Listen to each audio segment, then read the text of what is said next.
Hello everyone, welcome back to my YouTube channel. दोस्तों, उम्मीद करती हूँ आप सभी बहुत अच्छे होंगे और अपनी पढ़ाई में व्यस्त होंगे।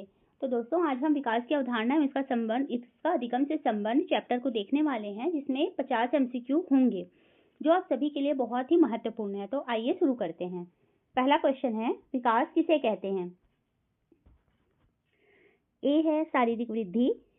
क्या शारीरिक वृद्धि को विकास कहते हैं? बी है मानसिक परिवर्तन। सी है संपूर्ण व्यक्तित्व का परिवर्तन, या डी है केवल बौद्धिक वृद्धि। तो विकास किसे कहा जा सकता है? केवल शारीरिक वृद्धि को ही विकास नहीं कहा जा सकता, या मानसिक परिवर्तन को ही विकास नहीं कहा जा सकता, या केवल बौद्धिक वृद्धि को ही विकास नहीं कहा जा सकता। तो विकास हम किसे कह सकते हैं? तो विकास किसी व्यक्ति के संपूर्ण व्यक्तित्व के परिवर्तन को कहा जाता है। तो हमारा ऑप्शन सी सही हो जाएगा। चलिए आगे बढ़ते हैं। दूसरा क्वेश्चन है, विकास की प्रक्रिया कैसी होती है? ए अनियमित, बी क्रमबद्ध, सी अचानक, या डी स्थायी। तो विकास की प्रक्रिया कैसी होती है? तो विकास की प्रक्रिया क्रमबद्ध होती है। तो हमारा ऑप्शन बी सही हो जाएगा। आगे बढ़ते हैं। क्वेश्चन नंबर 3 देख लेते हैं। विकास का कौन सा नियम सही है? ए सार्वभौमिकता का नियम, बी व्यक्तिगत भिन्नता का नियम, सी निरंतरता का नियम, या डी सभी सही हैं। तो विकास का नियम कौन सा सही है? तो विकास का ये तीनों नियम सही है। सार्वभौमिकता का नियम, व्यक्तिगत भिन्नता का नियम और निरंतरता का नियम, ये तीनों ही विकास के नियम है। तो इस हिसाब से हमारा आंसर डी सही हो जाएगा। चलिए आगे बढ़ते हैं। क्वेश्चन नंबर 4 देखते हैं। विकास के कौन कौन से प्रमुख क्षेत्र होते हैं? ए शारीरिक और सामाजिक, बी बौद्धिक तथा भावनात्मक, सी केवल शारीरिक, तथा डी है उपरोक्त सभी। तो विकास के क्षेत्रों में ये तीनों ही आते हैं, शारीरिक और सामाजिक, बौद्धिक और भावनात्मक और शारीरिक। तो हमारा आंसर सही हो जाएगा उपरोक्त सभी। ये सभी विकास के क्षेत्र होते हैं। चलिए आगे बढ़ते हैं। क्वेश्चन नंबर 5 देख लेते हैं। विकास की गति कैसी होती है? ए समान, बी है असमान, सी है स्थिर, या डी है रुक रुक कर। तो विकास की कैसी गति होती है? विकास की गति होती है असमान। हमारा ऑप्शन बी सही हो जाएगा। आगे बढ़ते हैं। क्वेश्चन नंबर 6 है, अधिगम किसे कहते हैं? ए ज्ञान प्राप्त करने की प्रक्रिया, बी व्यवहार में स्थायी परिवर्तन, सी केवल रटने की प्रक्रिया, या डी केवल व्यवहारिक ज्ञान। तो हमसे पूछा गया है अधिगम किसे कहते हैं? तो अधिगम व्यवहार में स्थायी परिवर्तन को ही कहा जा सकता है। तो हमारा ऑप्शन बी सही हो जाएगा। आगे बढ़ते हैं। क्वेश्चन नंबर 7 है, अधिगम को किससे जोड़ा जाता है? ए आनुवंशिकता से, बी अनुभव से, सी है जन्म से, या डी है केवल स्कूल से। तो हमसे क्या पूछा गया है? हमसे पूछा गया है अधिगम को किससे जोड़ा जाता है। तो हमारा आंसर सही हो जाएगा अनुभव से। अधिगम को अनुभव से जोड़ा जाता है। अगला क्वेश्चन देखते हैं। क्वेश्चन नंबर 8 है, विकास में कौन सा कारक प्रभाव डालता है? ए है आनुवंशिकता, बी है पर्यावरण, सी है शिक्षा, या डी है यह सभी। तो विकास में कौन सा कारक प्रभाव डालता है? तो ये सभी कारक जो हैं वो विकास में प्रभाव डालते हैं। आनुवंशिकता, पर्यावरण, शिक्षा। तो हमारा आंसर क्या हो जाएगा? हमारा आंसर हो जाएगा ऑप्शन डी, सभी सही हैं। अगला क्वेश्चन देखते हैं। क्वेश्चन नंबर 9 है, विकास का संज्ञानात्मक विकास किस सिद्धांत से संबंधित है? ए पियाजे के सिद्धांत से, बी स्किनर के सिद्धांत से, सी कोहलबर्ग के सिद्धांत से, या डी है वाइगोत्स्की का सामाजिक सांस्कृतिक सिद्धांत। तो हमसे क्या क्वेश्चन में क्या पूछा गया था? व्यक्ति का संज्ञानात्मक विकास किस सिद्धांत से संबंधित है? तो व्यक्ति का संज्ञानात्मक विकास पियाजे के सिद्धांत संज्ञानात्मक विकास के सिद्धांत से संबंधित है। हमारा ऑप्शन ए सही हो जाएगा। क्वेश्चन नंबर 10 देख लेते हैं। निकट विकास क्षेत्र की अवधारणा किसने दी है? ए पियाजे, बी वाइगोत्स्की, सी स्किनर, या डी कोहलबर्ग ने। तो निकट विकास क्षेत्र की अवधारणा किसने दी है? तो इसकी अवधारणा दी है वाइगोत्स्की ने। अगला क्वेश्चन देखते हैं। विकास और वृद्धि में क्या अंतर है? ऑप्शन ए है वृद्धि मात्रात्मक होती है, विकास गुणात्मक होता है। ऑप्शन बी है वृद्धि केवल शारीरिक होती है, विकास संपूर्ण होता है। ऑप्शन सी है वृद्धि अस्थायी होती है तथा विकास स्थायी होता है। तो विकास और वृद्धि में ये तीनों ही अंतर सही हैं, तो हम उस हिसाब से हमारा ऑप्शन डी सही हो जाएगा। उपरोक्त सभी विकास और वृद्धि में अंतर है, वृद्धि मात्रात्मक होती है और विकास गुणात्मक होता है। वृद्धि शरीर में होती है जबकि विकास संपूर्ण व्यक्तित्व को दिखाता है। तो हमारा ऑप्शन डी सही हो जाएगा। आगे बढ़ते हैं। विकास की प्रक्रिया कब तक चलती है? तो विकास की प्रक्रिया कब तक चलती है? ऑप्शन ए है 5 वर्ष, ऑप्शन बी है किशोरावस्था तक, या ऑप्शन सी है पूरी उम्र भर, या ऑप्शन डी है 18 वर्ष तक। तो विकास की प्रक्रिया कब तक चलती है? तो विकास की प्रक्रिया गर्भस्थ शिशु से लेकर मृत्यु पर्यंत चलती है, जिसे होम टू टोम कहा जाता है। तो विकास की प्रक्रिया पूरी उम्र भर चलती है। ऑप्शन सी हमारा सही आंसर हो जाएगा।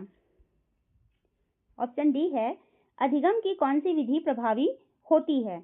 अभ्यास द्वारा, पर्यावरण अनुकूलन द्वारा, या सी है प्रत्यक्ष अनुभव द्वारा, या डी सभी। तो अधिगम की ये तीनों प्रणाली प्रभावी होती है, तीनों विधि प्रभावी होती है। तो हमारा आंसर डी सही हो जाएगा। आगे बढ़ते हैं। क्वेश्चन नंबर 14 देख लेते हैं। अधिगम में रुचि बढ़ाने के लिए आवश्यक है ए कठोर अनुशासन, बी है मनोरंजक गतिविधियां, सी केवल पाठ्य पुस्तकों का अध्ययन, या डी केवल गृह कार्य।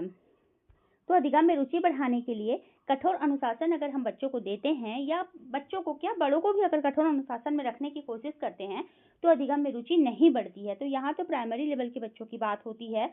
तो कठोर अनुशासन में अधिगम में रुचि नहीं बढ़ती है, बल्कि कठोर अनुशासन उबाऊ हो जाता है। तो ये हमारा आंसर नहीं हो सकता है। केवल पाठ्य पुस्तकों का अध्ययन, अगर सिर्फ पाठ्य पुस्तकों का अध्ययन हम कराते रहेंगे बच्चों को, तो बच्चे ऊब जाएंगे। या केवल गृह कार्य देंगे, अगर सिर्फ होमवर्क देंगे तो भी बच्चे ऊब जाएंगे, अधिगम में रुचि नहीं बढ़ेगी। अगर हम बच्चों को मनोरंजक गतिविधियों के साथ पढ़ाते हैं, खेल खेल में पढ़ाते हैं, तो बच्चों की रुचि बढ़ती है। तो अधिगम में रुचि बढ़ाने के लिए क्या आवश्यक है? तो मनोरंजक गतिविधियां बहुत ही आवश्यक है। ऑप्शन बी हमारा सही आंसर है। क्वेश्चन नंबर 15 देखते हैं। बालक का प्रारंभिक विकास सर्वप्रथम कहाँ होता है? ऑप्शन ए विद्यालय में, ऑप्शन बी खेल के मैदान में, ऑप्शन सी परिवार में, या ऑप्शन डी है मित्रों के समूह में। तो बालक का प्रारंभिक विकास सर्वप्रथम परिवार में ही होता है, क्योंकि बालक सर्वप्रथम परिवार में ही रहता है। वो 0 से 2 वर्ष तक का बालक बाहर नहीं जा सकता है। उसके बाद भले ही बच्चे बाहर खेलने जाते हैं, लेकिन ना ही विद्यालय जाता है वो बच्चा, ना ही खेल के मैदान में जाता है, ना ही मित्रों का कोई उसके पास समूह होता है। तो बालक का प्रारंभिक विकास परिवार से ही शुरू होता है। क्वेश्चन नंबर 16 देखते हैं। पियाजे के अनुसार बालक का संज्ञानात्मक विकास कितने चरणों में होता है? तो पियाजे के अनुसार बालक का संज्ञानात्मक विकास 4 चरणों में होता है। पहला है संवेदीगामक अवस्था, जो 0 से 2 वर्ष तक चलती है। दूसरा पूर्व संक्रियात्मक अवस्था, जो 2 से 7 वर्ष तक की होती है। तीसरा है मूर्त संक्रियात्मक अवस्था, जो 7 से 11 वर्ष की होती है।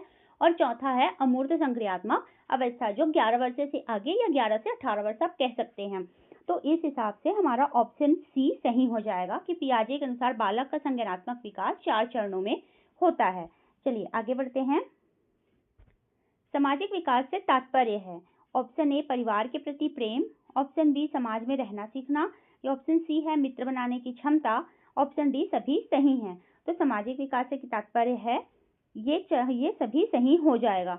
परिवार के प्रति प्रेम भी सामाजिक विकास को दर्शाता है, समाज में रहना सीखना भी सामाजिक विकास को दर्शाता है, और मित्र बनाने की क्षमता ये भी सामाजिक विकास को दर्शाता है। तो हमारा ऑप्शन डी सही हो जाएगा। अगला क्वेश्चन देखते हैं। अधिगम को प्रभावित करने वाला प्रमुख कारक क्या है? ऑप्शन ए है मानसिक क्षमता, ऑप्शन बी रुचि, ऑप्शन सी है शिक्षक की पद्धति, या ऑप्शन डी है सभी। तो हमसे क्या पूछा गया था? अधिगम को प्रभावित करने वाला प्रमुख कारक क्या है? तो अधिगम को मानसिक क्षमता भी प्रभावित कर सकता है, रुचि भी प्रभावित कर सकता है, शिक्षक की पद्धति भी प्रभावित कर सकती है। तो हमारा ऑप्शन डी सही हो जाएगा। ये सभी अधिगम को प्रभावित करने वाले प्रमुख कारकों में मानसिक क्षमता, रुचि, शिक्षक की पद्धति ये सभी आते हैं। आगे बढ़ते हैं। क्वेश्चन नंबर 19 देखते हैं।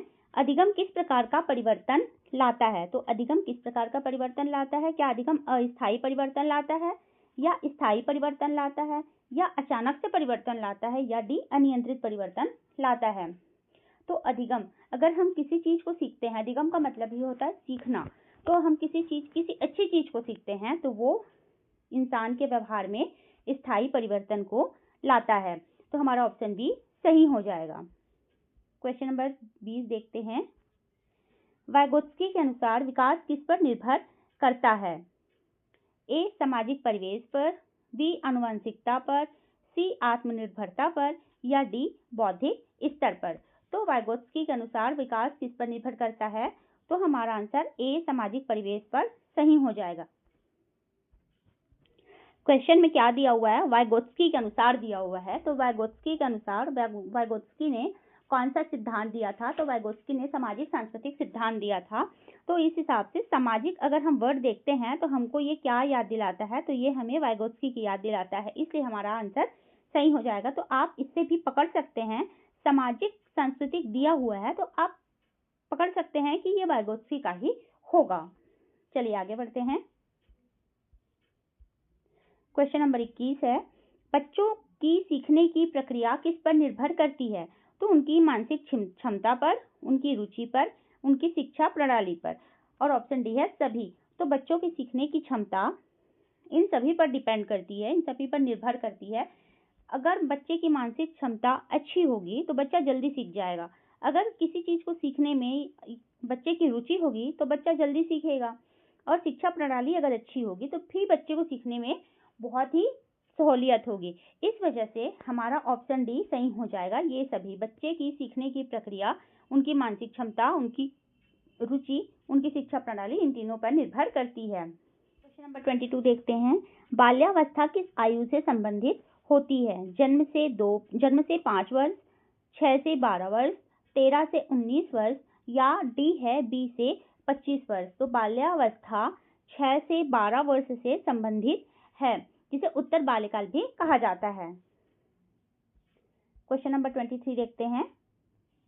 कौन सा सिद्धांत अधिगम से जुड़ा हुआ है?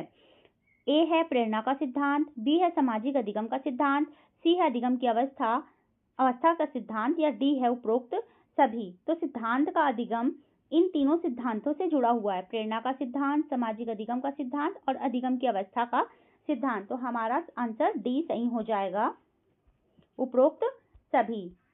क्वेश्चन नंबर 23 देखते हैं।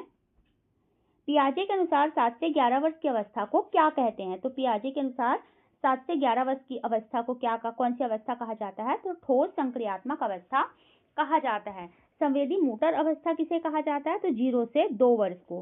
पूर्व संक्रियात्मक 2 से 7 वर्ष की अवस्था पूर्व संक्रियात्मक अवस्था कहलाती है। और ठोस संक्रियात्मक अवस्था ये 7 से 11 वर्ष की होती है।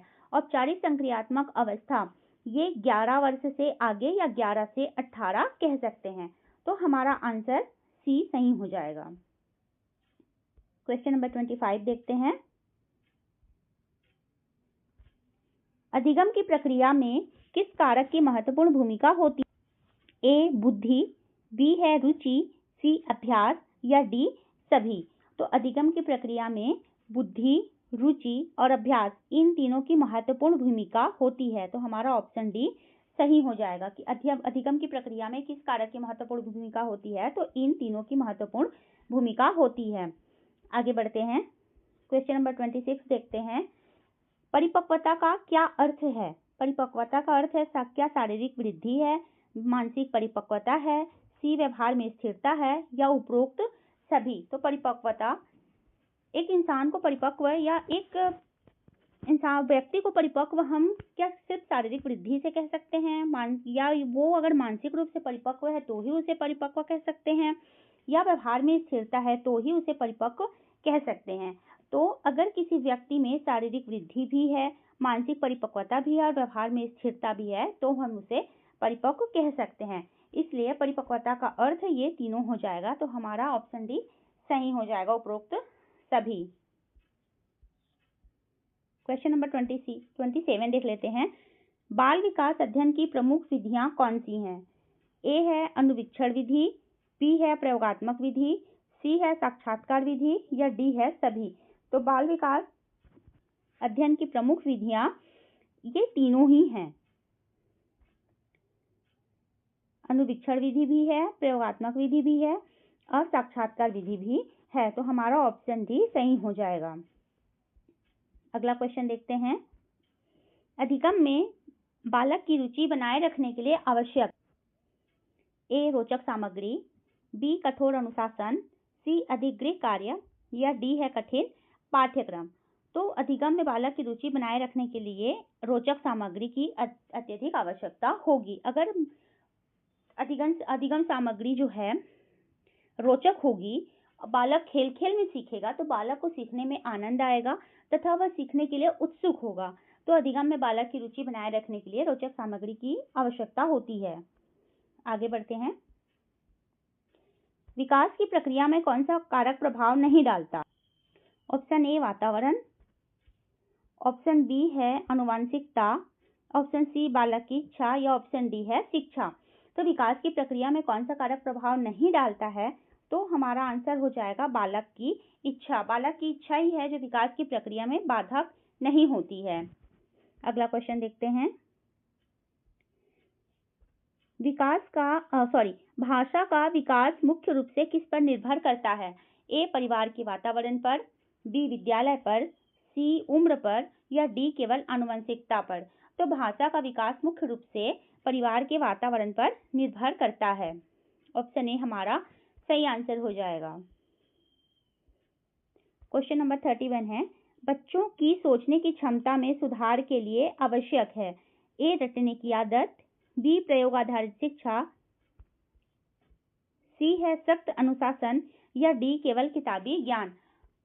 तो बच्चों की सोचने की क्षमता में सुधार के लिए आवश्यक है प्रयोग आधारित शिक्षा। ऑप्शन बी हमारा सही आंसर हो जाएगा। क्वेश्चन नंबर 32 है। विकास की कौन सी विशेषता सत्य नहीं है? ए है विकास स्थायी प्रक्रिया है, विकास केवल बाहरी परिवर्तन से जुड़ा है, सी है विकास निरंतर प्रक्रिया है या डी है विकास की गति व्यक्ति व्यक्ति में भिन्न होती है।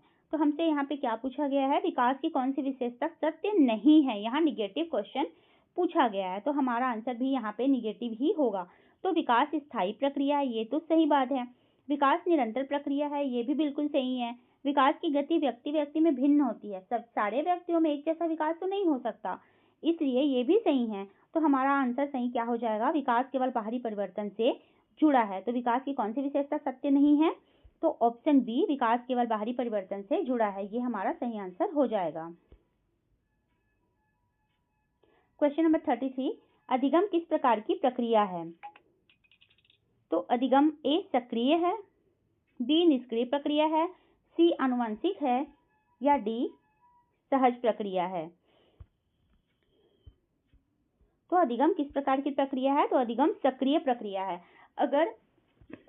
अगर शिक्षक तथा बालक दोनों ही निष्क्रिय होंगे या शिक्षक सक्रिय होगा और बालक निष्क्रिय होगा या बालक सक्रिय होगा शिक्षक निष्क्रिय होगा तो भी अधिगम नहीं हो सकती है। अगर शिक्षक तथा बालक दोनों सक्रिय रूप से रहेंगे तभी अधिगम की प्रक्रिया अच्छे से चलेगी। इसलिए हमारा ऑप्शन ए सही हो जाएगा। अधिगम किस प्रकार की प्रक्रिया है? तो अधिगम सक्रिय प्रक्रिया है। Question number 33। बाल विकास अध्ययन के लिए कौन सी विधि सबसे प्रभावी होती है? ऑप्शन ए है मनोवैज्ञानिक परीक्षण, ऑप्शन बी है अनुवीक्षण विधि, ऑप्शन सी है तुलनात्मक अध्ययन या ऑप्शन डी है सभी। तो बाल विकास अध्ययन के लिए कौन सी विधि सबसे प्रभावी होती है? तो ये तीनों विधियां ही सबसे प्रभावी होती हैं। तो हमारा ऑप्शन डी सही हो जाएगा। बाल विकास अध्ययन के लिए मनोवैज्ञानिक परीक्षण भी आवश्यक होता है, प्रभावी होता है ये विधि भी, अनुवीक्षण विधि भी प्रभावी होती है और तुलनात्मक अध्ययन भी प्रभावी होता है। तो हमारा ऑप्शन डी सही हो जाएगा। Question number 35।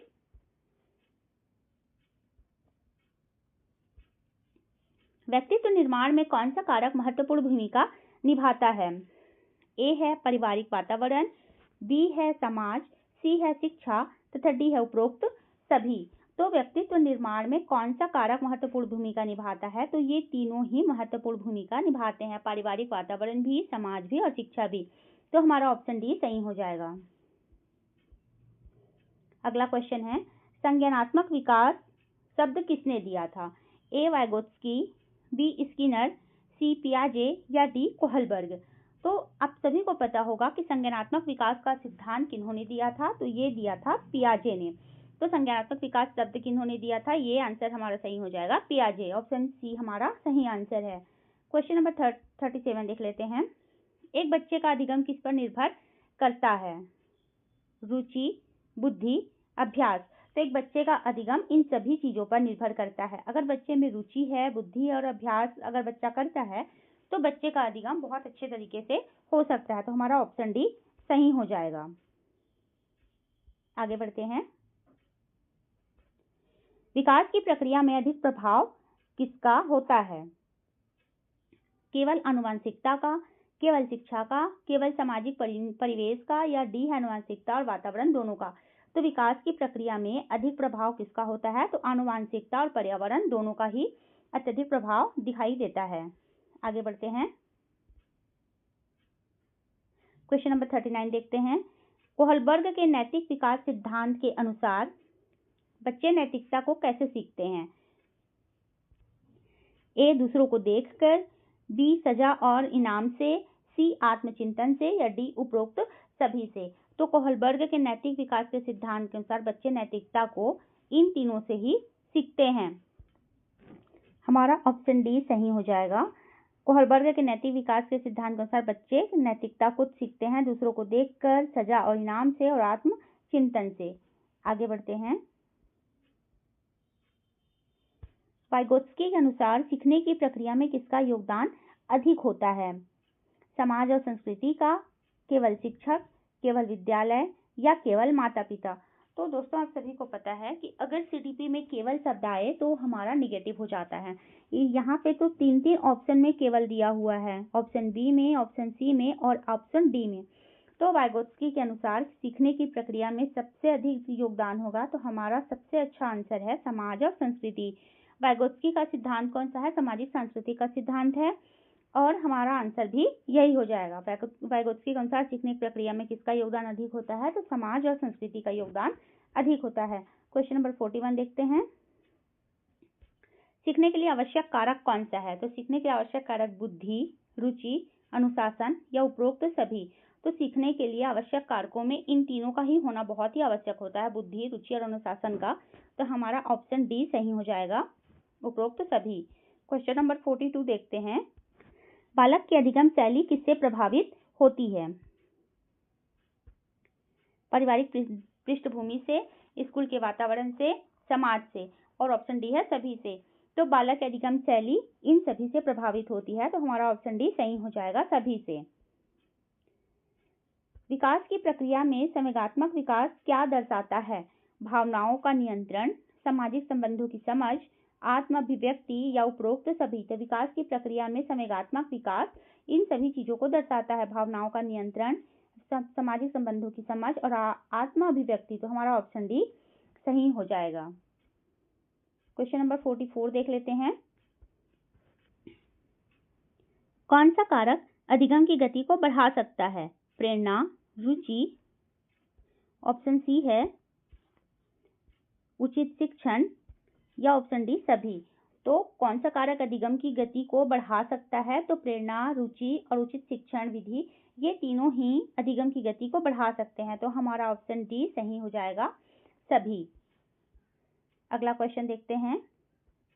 पियाजे की संज्ञानात्मक विकास की अंतिम अवस्था कौन सी है? ठोस संक्रियात्मक, औपचारिक संक्रियात्मक, संवेदी मोटर या पूर्व संक्रियात्मक। तो जैसा कि आप सभी को पता है कि ठोस संक्रियात्मक अवस्था या जिसे पूर्व मूर्त संक्रियात्मक अवस्था भी कहा जाता है, ठोस संक्रियात्मक अवस्था या मूर्त संक्रियात्मक अवस्था जो 7 से 11 वर्ष का होता है। औपचारिक संक्रियात्मक अवस्था 11 से 18 वर्ष का होता है। संवेदी मोटर ये 0 से 2 वर्ष का होता है और पूर्व संक्रियात्मक ये 2 से 7 वर्ष का होता है। तो पियाजे के संज्ञानात्मक विकास की अंतिम अवस्था कौन सी है? तो वो है औपचारिक संक्रियात्मक अवस्था। हमारा ऑप्शन बी सही आंसर है। आगे बढ़ते हैं। क्वेश्चन नंबर 46 देख लेते हैं। व्यवहारिक अधिगम सिद्धांत किससे संबंधित है? ए वाइगोत्स्की, बी स्किनर, सी पियाजे या डी कोहलबर्ग। तो व्यवहारिक अधिगम का सिद्धांत किन्होंने दिया था? तो व्यवहारिक अधिगम का सिद्धांत दिया था स्किनर ने। तो हमारा ऑप्शन बी सही हो जाएगा। क्वेश्चन नंबर 47 देख लेते हैं।